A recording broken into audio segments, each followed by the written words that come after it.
सो आवाज आ रही सबको मेरी?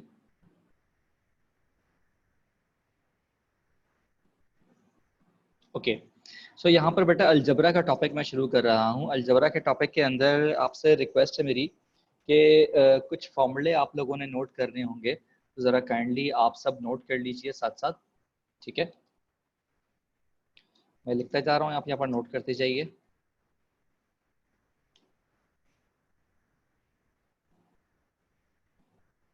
जो कि हमारे फॉर्मूले जो हैं वो यूज़ होंगे। ए प्लस बी का होल उसका सबको याद ही होगा, plus 2ab plus B square. उसके बाद हमारे पास जनाब फॉर्मूला है ए माइनस बी का। सो इसके अंदर हम क्या करते हैं, प्लस को रिप्लेस कर देते हैं हम माइनस से, तो यहाँ भी माइनस आ जाता है। ठीक है, उसके बाद हमारे पास जनाब फॉर्मूला है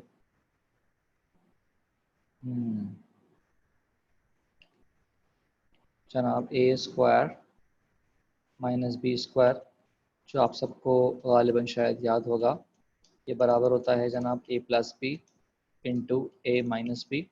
ठीक है, ये आप लोगों को साथ साथ इसलिए लिखवा रहा हूँ ताकि आप लोगों को अगर रिकॉल नहीं है तो रिकॉल हो जाए। ठीक है, उसके the last thing we did was complex number, नहीं, क्वांटिटेटिव एनालिसिस पार्ट 3 करवाया था मैंने। 120 क्वेश्चंस 125 क्वेश्चंस तक कर लिए थे हम लोगों ने लास्ट क्लास में। 120 से करीब करीब मैं पहुंच गया था गालिबन, तो मैंने कहा था बाकी के आप लोग खुद कर लीजिएगा, हमारी शायद ऐसी बात हुई थी।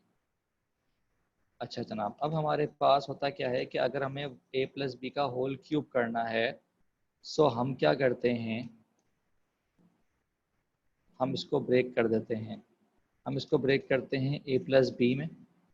ठीक है, और इंटू ए प्लस बी का होल स्क्वायर।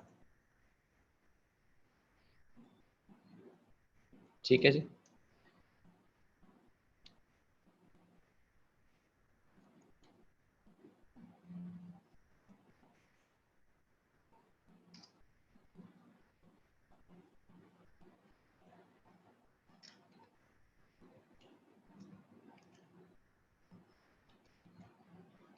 क्या हो गया ये, 1 मिनट रुकिएगा यार।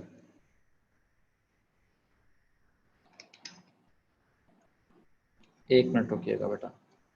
सो हम इसको ब्रेक करते हैं ए प्लस बी में, और साथ में लगा देते हैं हम ए प्लस बी का होल स्क्वायर। सो ये क्यूब का फॉर्मूला अगर आप याद नहीं कर सकते हैं तो आप इसको इस तरीके से ब्रेक कर सकते हैं। ठीक है, जो कि बाद में हम क्या करेंगे कि ए प्लस बी हम एज इट इज कॉपी करेंगे,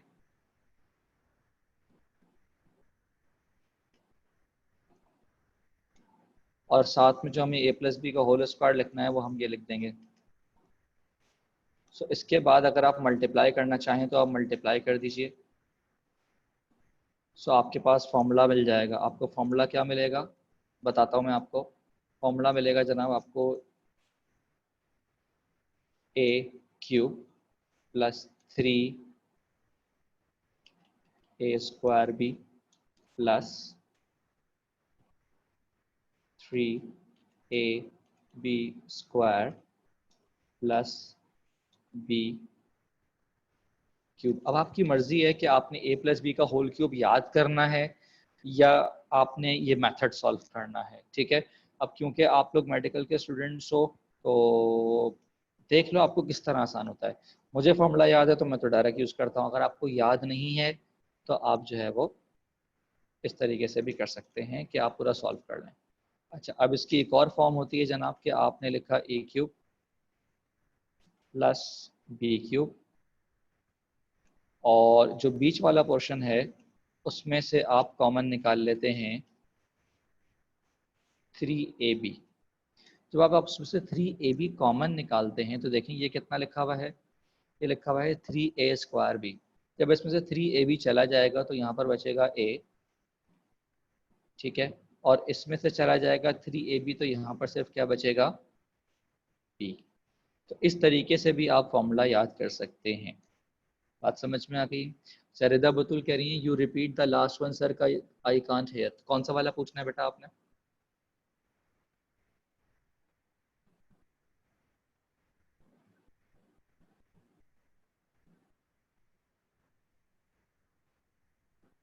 ओके, अब हमारे पास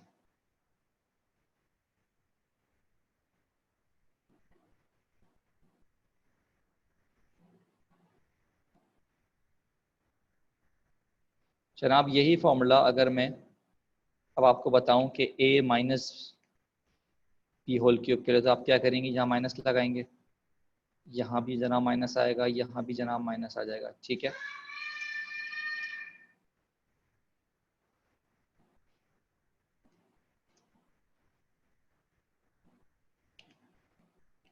तो आप देखिए कि यहाँ पर जो है ना वो कहाँ कहाँ माइनस आएगा।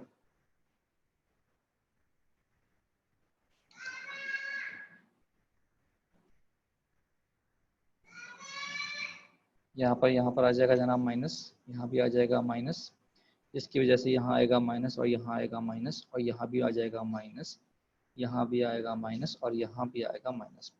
तो अगर आप चाहें तो इस तरीके से आप फॉर्मूला याद कर सकते हैं a minus B whole cube का, ठीक है। तो अब जो तरीका आपको आसान लगे उस तरीके से आपने फॉर्मूला याद करना है। ओके, क्लियर है यहाँ तक?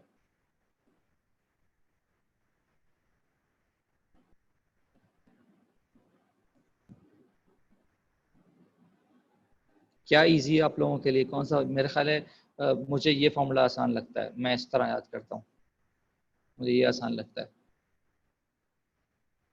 आप इस तरह माइनस वाला ये वाला याद कर लीजिए, ठीक है बच्चों।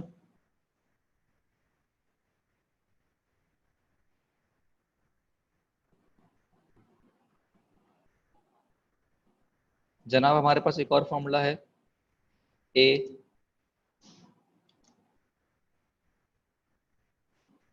क्यूब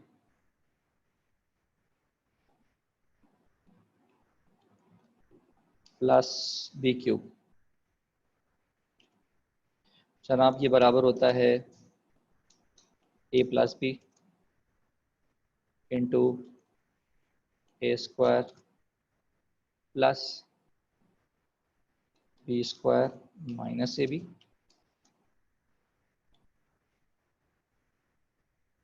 और इसी तरीके से अगर आप यहाँ पर फॉर्मूला निकालना चाहें ए क्यूब माइनस बी क्यूब का, तो जनाब यहाँ पर माइनस आ जाता है और यहाँ पर हम प्लस लगा देते हैं।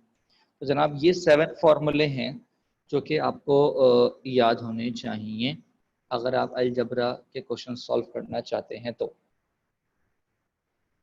कोई मसला यहाँ तक, किसी को इन फॉर्मूलों में कोई कंफ्यूजन?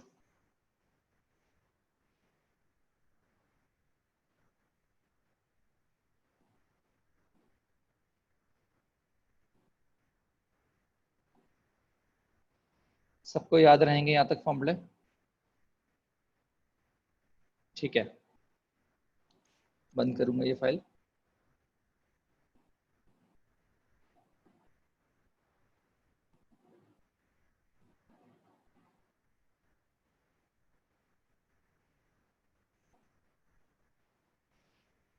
पेज नंबर है हमारे पास 77। अच्छा जी, जब हम वर्ड प्रॉब्लम सॉल्व करने बैठेंगे तो हमें कुछ इन बातों का ध्यान रखना पड़ेगा। जनाब ये बातें क्या कहती हैं?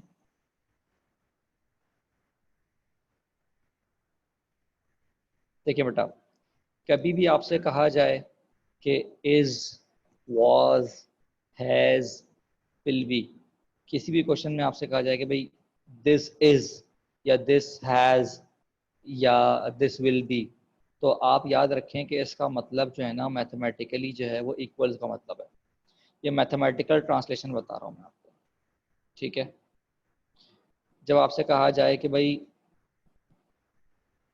टू वाटरमेलन्स मोर या अ टोटल ऑफ या increased by exceeds gained older farther greater, ये सब के जो माने हैं ना मैथमेटिकली वो मीनिंग्स हैं एडिशन के, ठीक है। फिर आपसे लेस की बात की जाए, डिक्रीज्ड की बात की जाए, लॉस्ट, यंगर, फ्यूअर, डिफरेंस, इन सब में सबट्रैक्शन का मतलब होता है। ऑफ, प्रोडक्ट, ईच, इन सब में मल्टीप्लिकेशन का मतलब होता है। जब हम सवालात करेंगे तो ये चीज़ें आपको नज़र भी आएंगी। फॉर, पर, आउट ऑफ, क्वोशिएंट, इन सब के लिए डिवीजन। इनइक्वालिटी कौन सी? एटलीस्ट का मतलब होता है जनाब ग्रेटर देन इक्वल्स टू।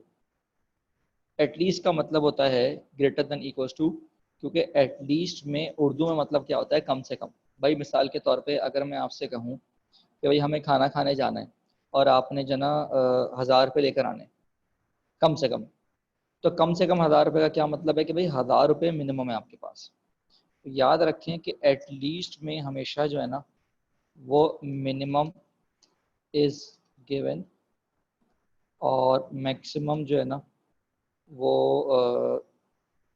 आपकी रीच पे होता है, कितनी आपकी रीच है। ठीक है, तो एटलीस्ट अगर 1000 रुपये कहे थे आपसे तो मिनिमम मैंने बता दिया था कि भाई 1000 रुपये लेकर आने, और मैक्सिमम कितना था? जितनी आपकी औकात है। भाई जेब में 2000 पड़े 2000 ले आओ, जेब में 5000 पड़े 5000 ले आओ, लेकिन मिनिमम जो है वो 1000 रुपये था, क्योंकि हमने आपसे कहा था कि भाई एटलीस्ट 1000 रुपये लेकर आने, तो कम से कम 1000 रुपये लेकर आने, 1000 से ऊपर आप जितने ले आओ।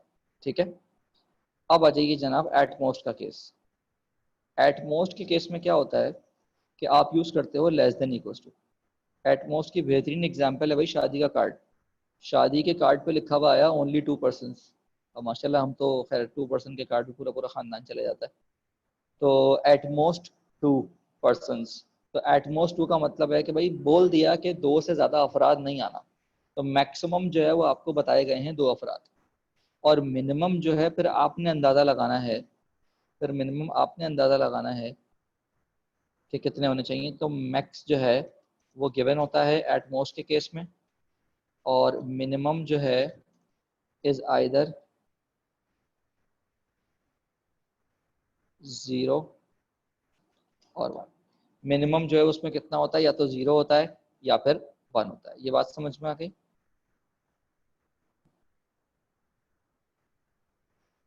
क्लियर है जनाब?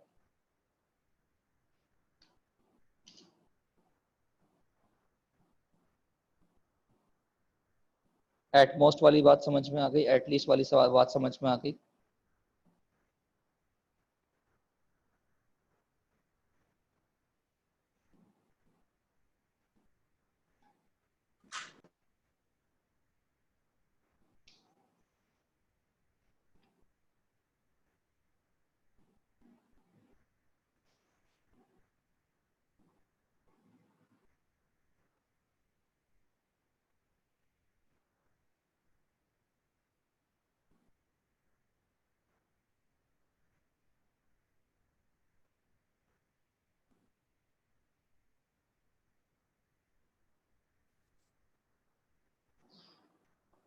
आगे चलते हैं जनाब।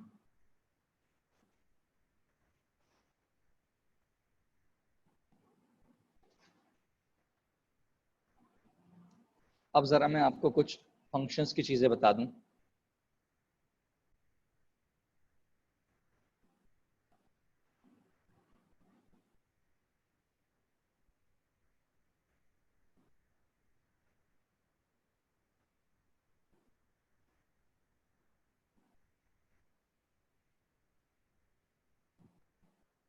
जनाब फंक्शंस के बारे में क्या लिखा हुआ? फंक्शन के बारे में लिखा हुआ है कि इट इज़ अ प्रोसेस। ठीक है, ये एक प्रोसेस है which takes input, processes it and gives output, keeping in mind that input must not repeat and set of input values must completely be utilized। भाई वो कह रहे हैं फंक्शन क्या होता है? एक प्रोसेस होता है, ठीक है, जो क्या करता है? इनपुट लेता है, फिर उसको क्या करता है? प्रोसेस करता है, प्रोसेस करने के बाद क्या करता है? उसका आउटपुट देता है, और इस बात का ध्यान रखता है कि इनपुट जो है वो रिपीट नहीं होना चाहिए, और सेट ऑफ इनपुट वैल्यूज़ जो हैं वो कम्प्लीटली यूटिलाइज होनी चाहिए। जैसे मिसाल के तौर पे हमने एक अदद फंक्शन बनाया, रिलेशन इनफैक्ट, कि भाई नेम इज़ टू एज। एक फंक्शन हमने कहा कि भाई बताया कि जो एज है 15 है, हिबा की एज जो है वो 15 है, और मारिज की एज जो है वो 16 है। तो आप देखें इनपुट मेरे पास डिफरेंट था फताया, उस पर आउटपुट कुछ भी हो सकता था। आउटपुट थी एज और इनपुट था नेम। तो फताया इनपुट पे आउटपुट आया 15, हिबा इनपुट पे आउटपुट आया 15 और मारिज इनपुट पे आउटपुट आया 16। अब अगर फॉर सपोज मैं इस रिलेशन का इन्वर्स कर दूं कि भाई मैं नेम टू एज ना करूं बल्कि एज टू नेम कर दूं फंक्शन को, तो अब क्या होगा? अब 15 का आंसर फताया भी आएगा और 15 का आंसर हिबा भी आएगा, क्योंकि 15 जो एज है, 15 जो एज है वो फताया की भी है और 15 जो एज है वो हिबा की भी है। तो अब हमारी फंक्शन की जो डेफिनेशन है ना वो खराब हो गई। फंक्शन की डेफिनेशन क्या कहती है कि भाई input must not repeat, set of input values must completely be utilise. दूसरी बात भी है, पहली बात क्या है कि इनपुट मस्ट नॉट रिपीट। तो अब यहाँ पर देखें इनपुट जो 15 है वो तो रिपीट हो गया बताया के लिए भी और हिबा के लिए भी। तो अब ये फंक्शन नहीं कहलाएगा, तो इसीलिए मैंने ब्रैकेट में क्या लिखा है, नॉट अ फंक्शन। तो ये तो हो गई फंक्शन की छोटी सी डेफिनेशन। अब आ जाइए जनाब डोमेन पे। डोमेन क्या है? डोमेन है जनाब, it is a set of input values to the function. Domain क्या कहलाता है? फंक्शन की डेफिनेशन सबको क्लियर हो गई, फंक्शन की बेसिक एग्जांपल सबको क्लियर हो गई।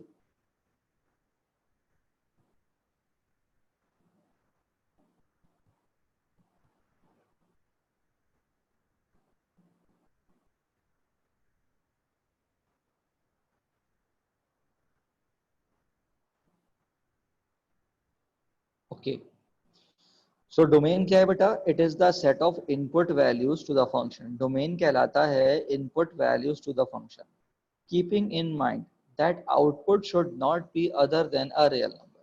कि आउटपुट जो है वो रियल नंबर के अलावा कुछ और नहीं आना चाहिए। Output should not be other than a real number का मतलब है आउटपुट रियल नंबर के अलावा नहीं आना चाहिए। दैट इज आयोटा और इन्फिनिटी, आयोटा और इन्फिनिटी ना आए। आयोटा क्या होता है, इन्फिनिटी क्या होता है, ये आपको मैं थोड़ी देर में जब एग्जाम्पल क्वेश्चंस आएंगे तो मैं आपको वहां समझा दूँ। It is the set of continuous points. ये आपकी समझ से बाहर की बात है, फिलहाल इसको छोड़ दीजिए। आपको जो बात याद रखनी वो ये याद रखनी कि डोमेन जो है, डोमेन जो है वो क्या होती है? डोमेन का ताल्लुक इनपुट से होता है, डोमेन का ताल्लुक एक्स से होता है, डोमेन का ताल्लुक हॉरिजॉन्टल पार्ट से होता है। तीन बातें बताई मैंने आपको। डोमेन का ताल्लुक इनपुट से होता है, डोमेन का ताल्लुक एक्स से होता है, डोमेन का ताल्लुक horizontal part of the graph से होता है। ये बात क्लियर हो गई? डोमेन का बात, डोमेन का ताल्लुक तीन चीज़ों से है, एक्स से, हॉरिजॉन्टल पार्ट से, इनपुट से। ये बात क्लियर हो गई?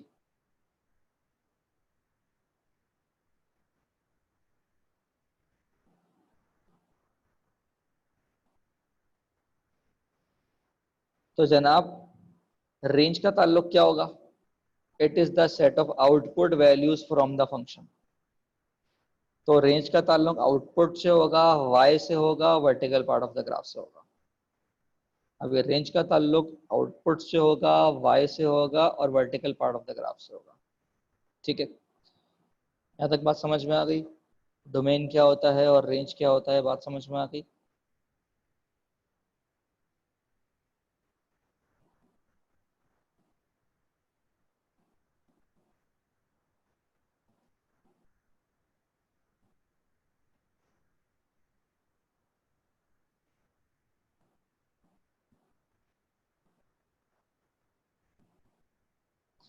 अब हमारे पास एक अदर रिलेशन है जनाब। इस रिलेशन के अंदर अगर आप गौर से देखें तो ये जो हैं वो इनपुट्स हैं और ये जो हैं वो आउटपुट्स हैं।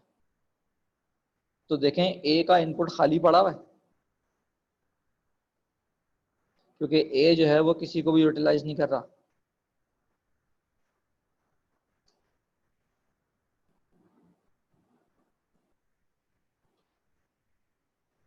तो नॉट अ फंक्शन है, because input is not completely utilise. Input जो है वो कंप्लीटली इस्तेमाल नहीं हुआ क्योंकि ए जो है वो खाली पड़ा हुआ था। बात समझ में आ गई कि वो फंक्शन क्यों नहीं है?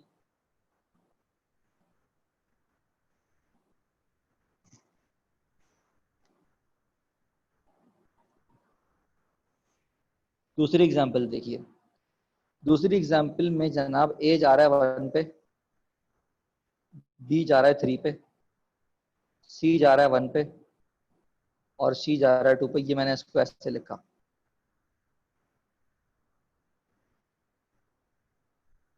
कि भाई ए जा रहा है 1 पे, बी जा रहा है 3 पे, सी जा रहा है 1 पे और सी जा रहा है 2 पे। तो मैंने लिखा not a function because input is repeated. अब इनपुट क्या हो रहा है, रिपीट हो रहा है। तो आप देख सकते हो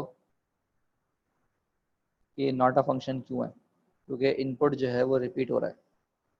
तो आप देखें सी जो है बदतमीजी कर रहा है, दो जगह मुंह मार रहा है, 1 के साथ भी और 2 के साथ भी। तो अब ये फंक्शन नहीं कहलाएगा क्योंकि इनपुट जो है वो रिपीट हो रहा है। बेसिक डेफिनेशन क्लियर हो गई बेटा? क्लियर हो गया भाई? सबको क्लियर है?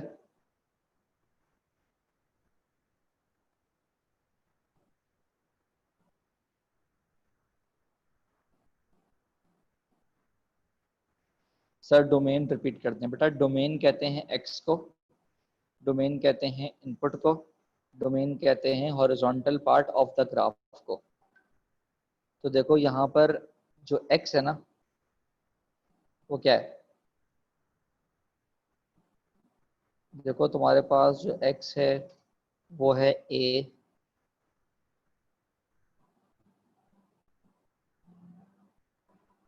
और आपके पास है बी, और आपके पास है सी। तो ये सब डोमेन है। जबकि आपके पास ये लिखा हुआ है 1 3 1 2, ये सब रेंज है। बात समझ में आ गई?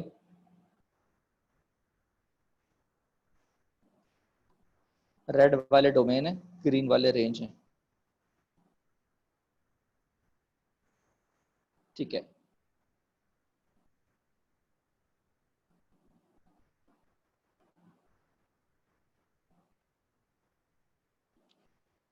अब ये जो है वो फंक्शन है।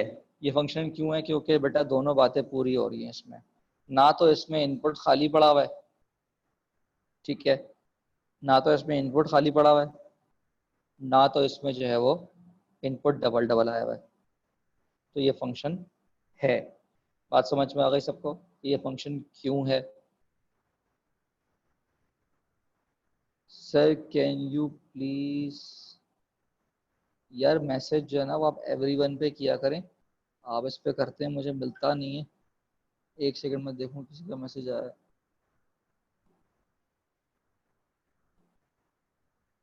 Sir can you please put this video on drive soon. हाँ मैं आज ही कर दूंगा भाई, क्लास खत्म होने से पहले कर दूंगा। और बोलो।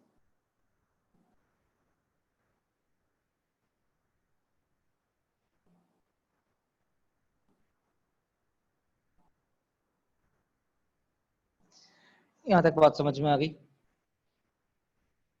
क्लियर है बेटा?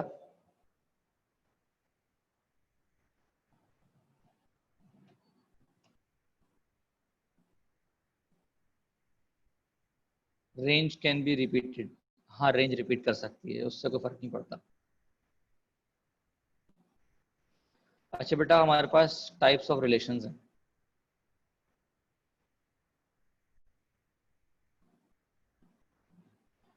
टाइप्स ऑफ रिलेशंस हमारे पास कौन कौन सी हैं जनाब? सबसे पहले हमारे पास है 1 to 1। 1 to 1 रिलेशन ऐसी रिलेशन होती है जिसमें इनपुट जो है वो रिपीट नहीं करता। मतलब एक्स रिपीट नहीं करता और वाई भी रिपीट नहीं करता। तो जनाब 1 to 1 जो है, जिसके अंदर एक्स रिपीट नहीं करता, वाई भी रिपीट नहीं करता, तो इसीलिए ये फंक्शन होता है। तो फंक्शन होने ना होने का ताल्लुक इनपुट से है, आउटपुट से नहीं। इनपुट रिपीट करेगा फंक्शन नहीं होगा, इनपुट रिपीट नहीं करेगा फंक्शन होगा। समझ आ गई बात? इनपुट रिपीट करेगा फंक्शन नहीं होगा, इनपुट रिपीट नहीं करेगा फंक्शन होगा।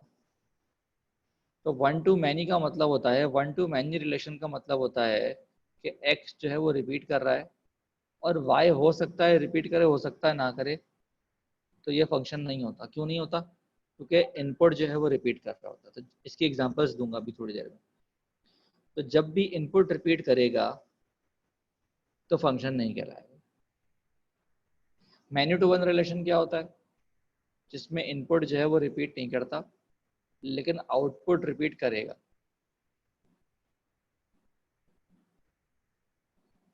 और जब इनपुट रिपीट नहीं करेगा तो ये फंक्शन कहलाएगा।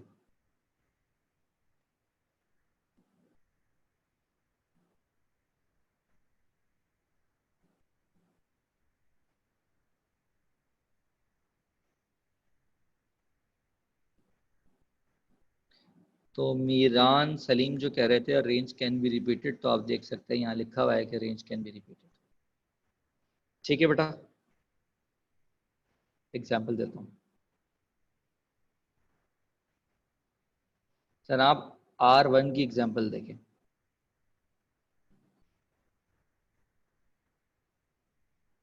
जनाब हमारे पास ना तो x रिपीट हो रहा है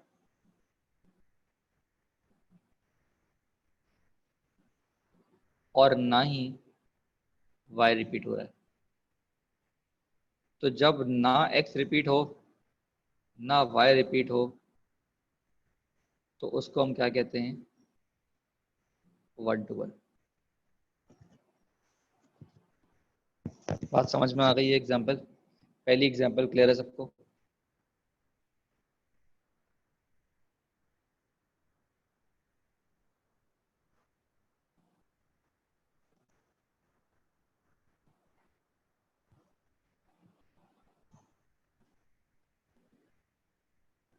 सबको क्लियर है बेटा?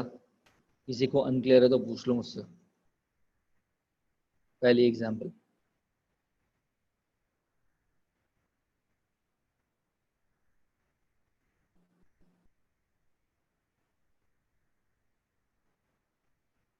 सेकंड एग्जाम्पल देखें। सेकंड एग्जाम्पल में क्या हो रहा है?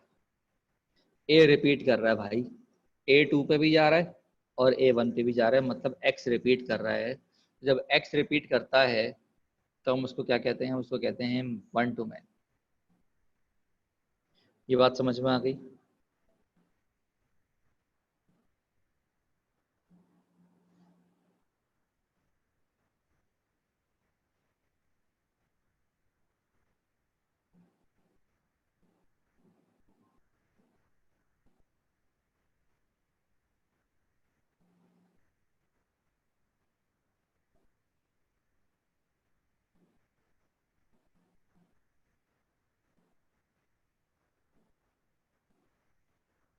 थर्ड एग्जाम्पल देखिए। थर्ड एग्जाम्पल में देखें क्या रिपीट हो रहा है? 3 रिपीट कर रहा है, मतलब y रिपीट कर रहा है। और जब y रिपीट करता है तो क्या कहलाता है? मैनी टू वन कहलाता है।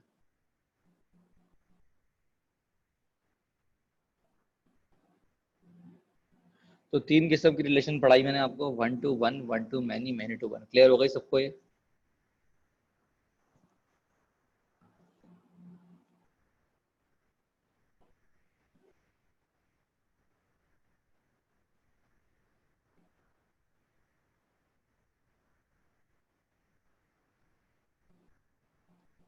अब आ जाइए इनवर्स रिलेशंस पे। इनवर्स रिलेशन का मतलब क्या है? Input becomes output and output becomes input. क्या मतलब है इस बात का? कि इनपुट जो है वो आउटपुट बन जाएगा और आउटपुट जो है वो इनपुट बन जाएगा।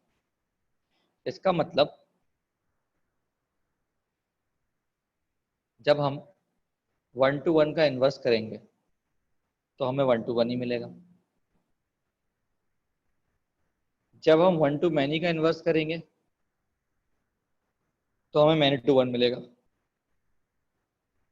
लेकिन जब हम मैनी टू वन का इन्वर्स करेंगे तो हमें वन टू मैनी मिलेगा। तो वन टू वन का inverse one to one, one to many का inverse many to one, many to one का इन्वर्स वन टू मैनी।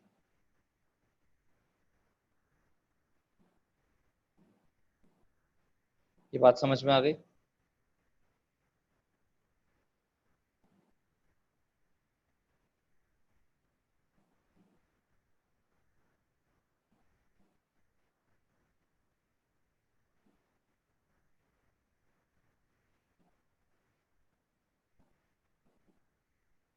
जैसे एग्जाम्पल 1 देखिए, R1 था भाई A2 B3 C1, उसका इन्वर्स क्या हो गया भाई?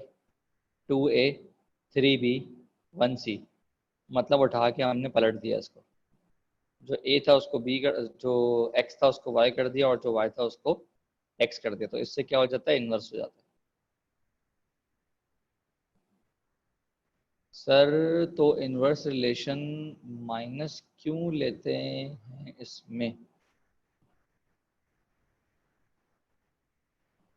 सर इस तो सर इन्वर्स रिलेशन क्यों लेते हैं इसमें? इन्वर्स रिलेशन लेते नहीं है। अगर कभी आपसे मांगा जाए कि भाई इसका इन्वर्स क्या होगा, जैसे यहाँ पर मैंने R1 दिया आपको कि भाई A2 B3 C1, मैं कहूँ भाई इस रिलेशन का जो है ना इन्वर्स निकालो आप, तो वो कैसे निकालेंगे आप? तो उसके पीछे थ्योरी ये है कि input becomes output and output becomes input. ठीक है। और सारे के सारे फंक्शंस जो हैं वो इन्वर्टेबल नहीं होते हैं। जैसे आप फैन का बटन ऑन करते हैं तो फैन ऑन हो जाता है, फैन चल पड़ता है। ये एक फंक्शन है कि भाई आपने बटन ऑन किया, फैन चल पड़ा। अब इसका इन्वर्स क्या होगा? फैन चलाया तो बटन ऑन हो गया, मतलब हाथ से खड़े हो गया, आपने पंखा चलाना शुरू किया तो बटन ऑन हो गया। क्या ऐसा होगा?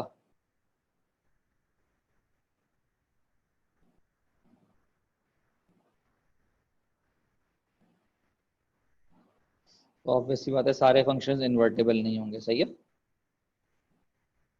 तो जनाब इन्वर्स करना मैंने आपको बता दिया। अब आ जाइए, फंक्शंस हमारे पास दो किस्म के थे, एक था 1 to 1 और एक था मैनी टू वन। तो अभी आपको मैंने फंक्शंस बताए थे कि भाई वैसे तो तीन किस्म की रिलेशंस होती हैं, 1 to 1, 1 to मैनी और मैनी टू वन। लेकिन उसमें से फंक्शन जो है ना वो सिर्फ दो ही थे, एक था 1 to 1 और एक था मैनी टू वन। इन्वर्स की बात करें तो देखें 1 to 1 का इन्वर्स जो है ना 1 to 1 ही आएगा, लेकिन मैनी टू वन का जो इन्वर्स है वो 1 to मैनी आएगा। तो क्या 1 to मैनी फंक्शन होता है?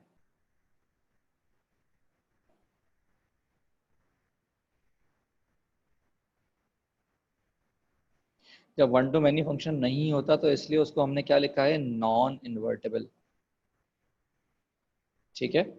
1 to मैनी जो फंक्शन नहीं होता इसलिए हमने उसको क्या लिखा है? Non invertible. तो इसका मतलब 1 to 1 फंक्शन इज इन्वर्टेबल। सिर्फ और सिर्फ इन्वर्टेबल कौन सा होगा? 1 to 1, क्योंकि 1 to मैनी तो खुद ही फंक्शन नहीं है, बच गया था सिर्फ मैनी टू वन। तो मैनी टू वन जो है वो फंक्शन खुद तो है, लेकिन जब उसका इन्वर्स करते हैं तो वो आ जाता है 1 to मैनी। तो 1 to मैनी जो है वो फंक्शन नहीं है, इसीलिए हम मैनी टू वन को इन्वर्टेबल नहीं मानते।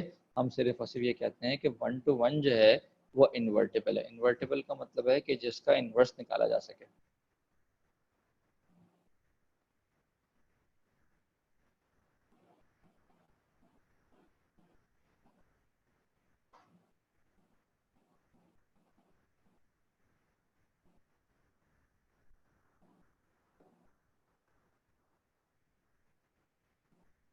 क्लियर है यहाँ तक?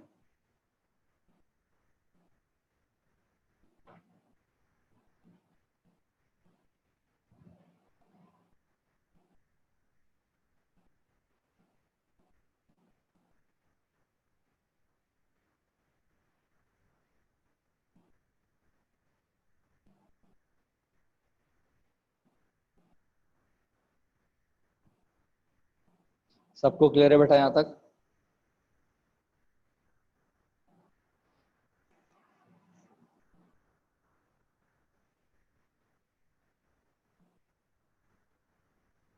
अच्छा जी, आगे चलते हैं।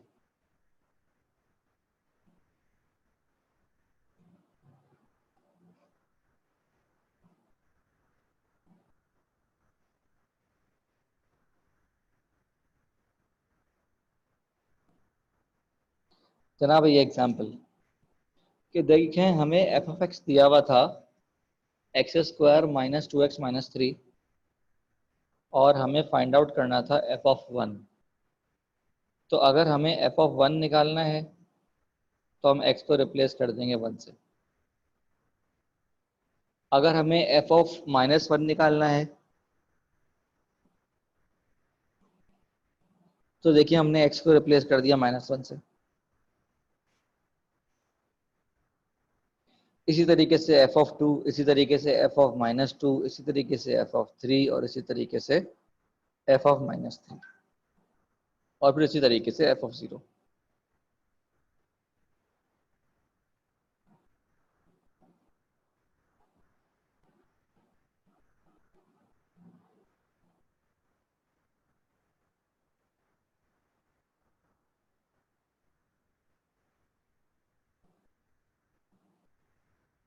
तो शुरू के मेरे ख्याल है 9 पार्ट्स तक कोई मसला।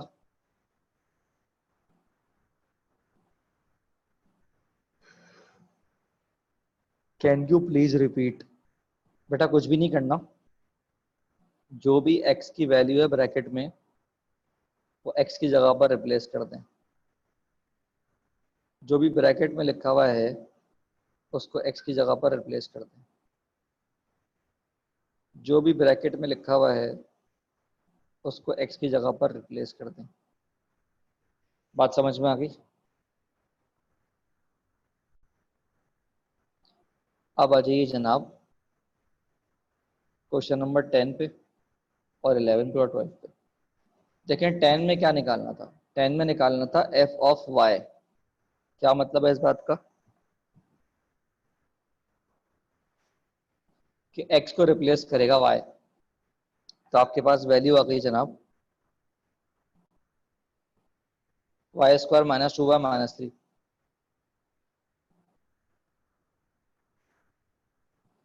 अब एफ ऑफ 1 अपॉन एक्स निकालना था। जब एफ ऑफ 1 अपॉन एक्स निकालना है तो देखिए मैंने x को रिप्लेस कर दिया 1 अपॉन एक्स से और उसके बाद एलसीएम ले लिया। उसके बाद निकालना था एफ ऑफ एक्स स्क्वायर, तो मैंने x को रिप्लेस किया एक्स स्क्वायर से। दोनों एग्जाम्पल क्लियर है? 11 और 12 क्लियर है?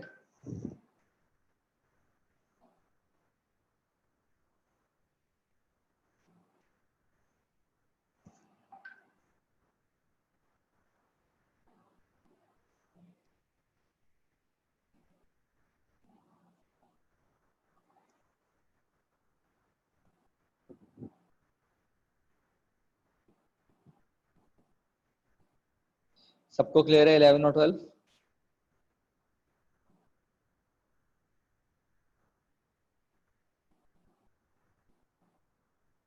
ओके। क्वेश्चन नंबर 13, 14 और 15 समझिए।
एलसीएम समझाता हूँ बेटा 2 मिनट पहले, ये जरा 3 एग्जांपल समझ ले सब।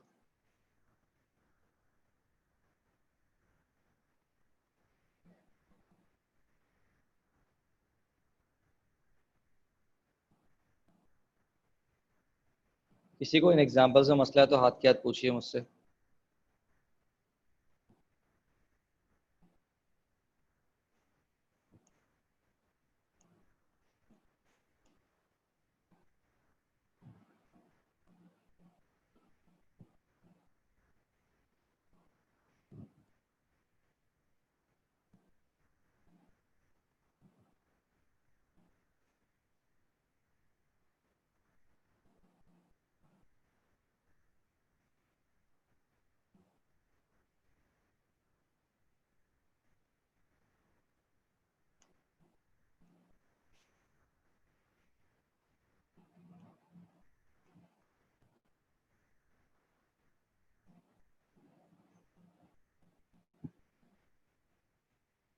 सबको क्लियर है? Should I move on?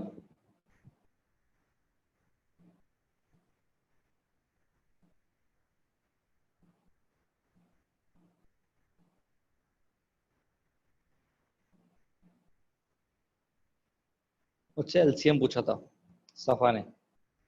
देखो बेटा, एक्स स्क्वायर जो ना यहाँ पर है और एक्स यहाँ पर है, तो हमने एक्स स्क्वायर एलसीएम ले लिया। तो एक्स स्क्वायर एलसीएम लेंगे तो देखें, इसके पास जब ऑलरेडी एक्स स्क्वायर था तो इसके पास एज इट इज 1 कॉपी होगा। लेकिन क्योंकि ये एक्स है और इसको मुझे बनाना है एक्स स्क्वायर, तो ऊपर भी एक्स आएगा तो 2x हो जाएगा और नीचे भी एक्स आएगा तो एक्स स्क्वायर हो जाएगा। जबकि इसके पास नहीं है एक्स स्क्वायर, तो इसको एक्स स्क्वायर हम मल्टीप्लाई करा देंगे। क्लियर हो गया एलसीएम?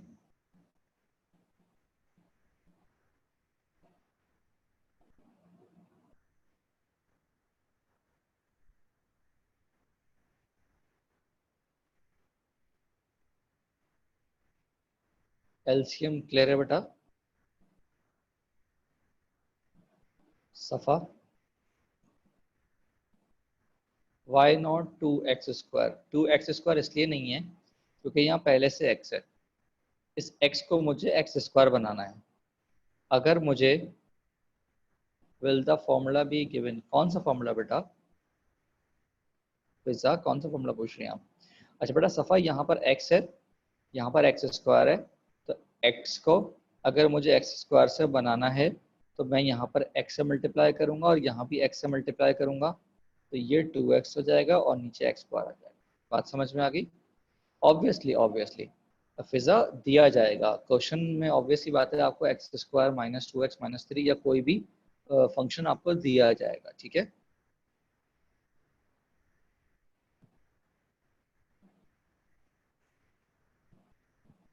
अब आ जाइए जनाब इस सवाल पे कि आपको एफ ऑफ एक्स दिया हुआ है x² माइनस 2x माइनस 3, और जनाब आपसे कहा गया है कि आप x निकालें अगर एफ ऑफ एक्स 0 के बराबर है। तो देखिए, मैंने एफ ऑफ एक्स को 0 से इक्वेट कर दिया और उसके बाद मैंने मिडिल टर्म ब्रेक कर ली। मिडिल टर्म ब्रेक करने के बाद आपको मेरा ख्याल है सिंपल फैक्टराइजेशन है, ये आती है आप सबको। क्वाड्रेटिक फार्मूला यूज़ करना चाहें क्वाड्रेटिक फार्मूला यूज़ कर लें, मर्जी है आपकी। सो हमारे पास x के दो आंसर आ जाएंगे, x इक्वल टू 3 और x equal to -1।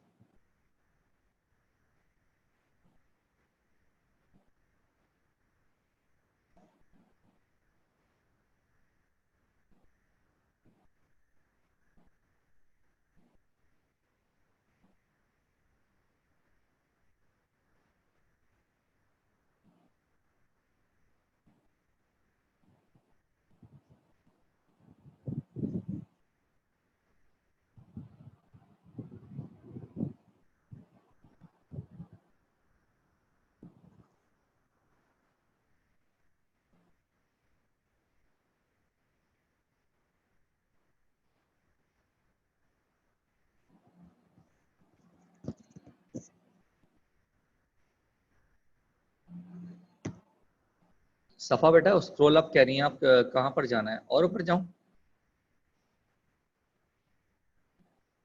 Okay, is it done? Okay, और नेक्स्ट पार्ट हमारा कह रहा है कि भाई एफ ऑफ एक्स जो है वो -3 के बराबर है। तो हमने क्या किया, एफ ऑफ एक्स की वैल्यू को -3 से इक्वेट किया, 3 से 3 कैंसिल हुआ, इन दोनों में x कॉमन था। अब दो ब्रैकेट हैं इक्वल टू 0, तो एक x की वैल्यू 0 आएगी और एक x की वैल्यू 2 आएगी।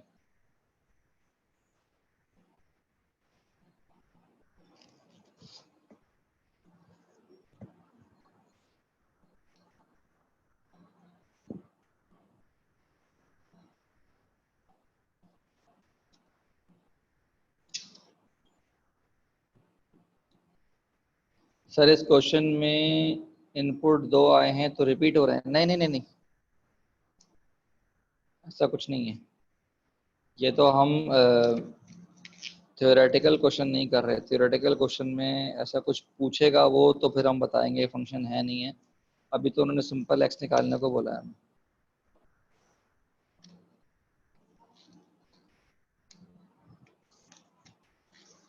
अच्छा बेटा, मैं ज़रा फंक्शन के हवाले से होमवर्क दे रहा हूँ।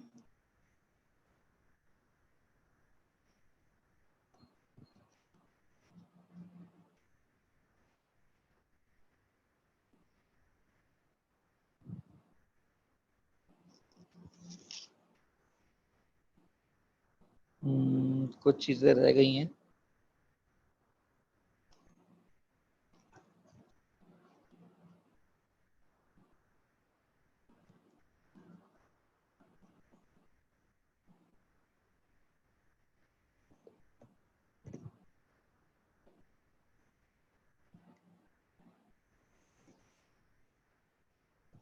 बताता हूँ आप लोगों को। मेरा ख्याल है सिर्फ 5 मिनट्स रह गए हैं, 7 मिनट्स। हाँ, नेक्स्ट क्लास में बताया जाएगा आपको। तो नेक्स्ट क्लास में मुझे याद दिलाइएगा कि मैंने आप लोगों से फर्दर फंक्शंस डिस्कस करने हैं, क्वाड्रेटिक फंक्शंस डिस्कस करने हैं। सर सिंपल ओ लेवल्स वाले फंक्शंस आने और उनको इन्वर्स निकालना, हाँ आता है, बिल्कुल आता है। तो आना चाहिए आपको, मैं सिखा भी दूंगा। इनफैक्ट अभी हैं 5 मिनट्स, मैं आपको सिखा देता हूँ।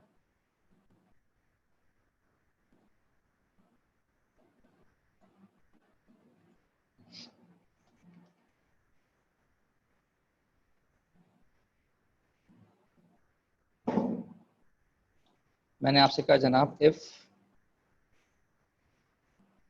एफ ऑफ एक्स बराबर है 2x-3 के, फाइंड करना है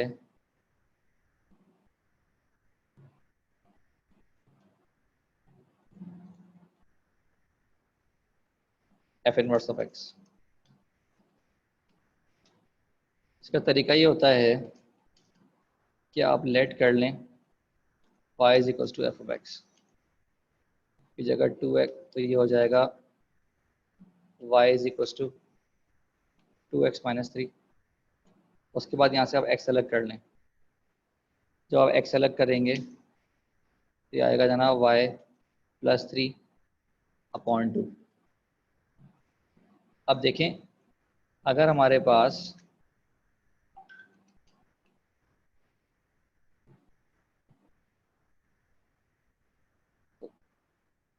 y बराबर था एफ ऑफ एक्स के, तो देखें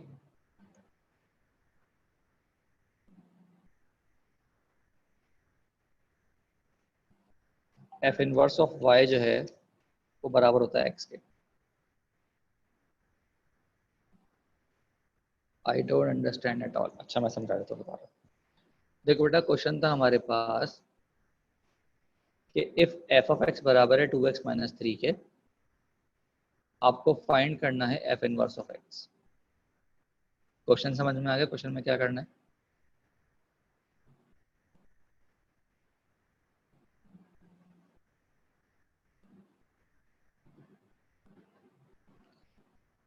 जो भी फंक्शन दिया हुआ है ना, उसको आप y सपोज कर लें। तो 2x-3 जो है वो बराबर आ गया y के। ये बात समझ में आती?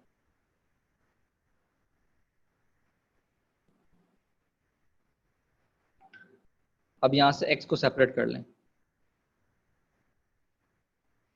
तो 3 राइट साइड पे माइनस हो रहा था, लेफ्ट साइड पे आके प्लस हो गया, और 2 जो है वो मल्टीप्लाई हो रहा था तो उधर जाके डिवाइड हो गया। सो अगर y बराबर है एफ ऑफ एक्स के, तो जो राइट साइड पे f है, अगर उस फंक्शन को हम लेफ्ट साइड पे लिखेंगे तो फिर हम f नहीं लिखेंगे, बल्कि हम क्या लिखेंगे? f इनवर्स लिखेंगे। तो इसका मतलब अगर ये लिखा हुआ था x, तो इस x की जगह पर मैं क्या लिख सकता हूँ? मैं लिख सकता हूँ f इनवर्स ऑफ y। ये बात समझ में आ गई? क्योंकि x की वैल्यू जो है वो f इनवर्स y के बराबर होती है।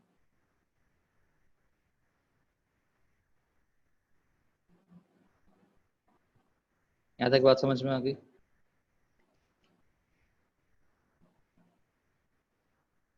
और आप क्या करें, कि एफ इनवर्स वाई के बजाय एफ इनवर्स एक्स लिख दें और यहाँ पर वाई की जगह पर एक्स लिख दें, तो आपके पास एफ इनवर्स ऑफ एक्स आ जाएगा। बात समझ में आ गई कि एफ इनवर्स ऑफ एक्स कैसे निकाला जाएगा।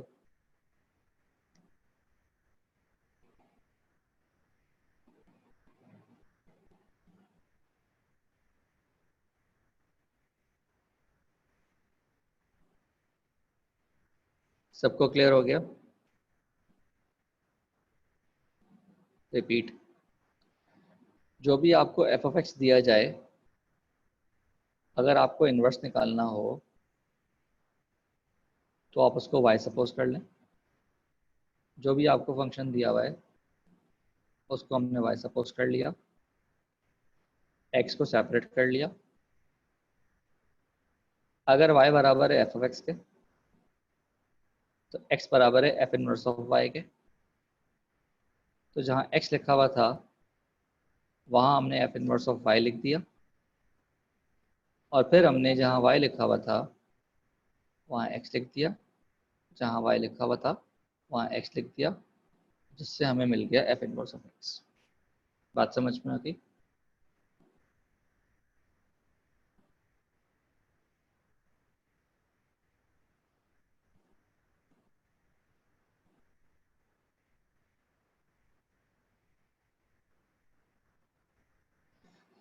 चलो जी, इंशाल्लाह नेक्स्ट क्लास में फिर इसको आगे लेके बढ़ते हैं। ख्याल रखें बहुत सारा। अल्लाह हाफिज़।